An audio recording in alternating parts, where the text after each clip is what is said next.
السلام علیکم دوستو، ایک چھوٹی سی مزاحیہ کہانی پیش خدمت ہے۔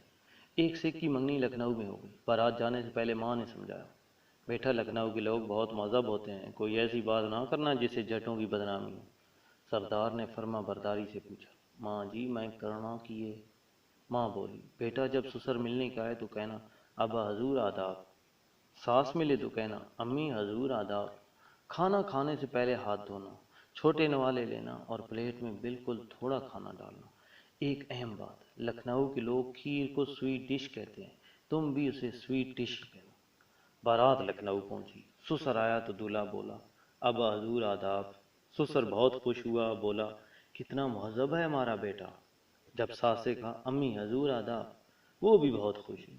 کھانا کھانے سے پہلے ہاتھ دھونے اور آداب تناول پر میزبان اش اش کر اٹھے۔ سسر سے رہا نہ گیا اور بولا، بھائی ہم نے تو سنا تھا کہ سکھ لوگ بس گوار ہی ہوا کرتے ہیں، مگر تم نے ثابت کیا کہ ہمارا بیٹا تو بہت ہی مہذب ہے۔ دولہا جذباتی انداز میں بولا، اجے تسی تہذیب ویکھی کتھاں ہے؟ ڈیلے تے تواڑے ادوں پاٹنے نے جدوں میں کھیر نو سویٹ ڈش آکھیا۔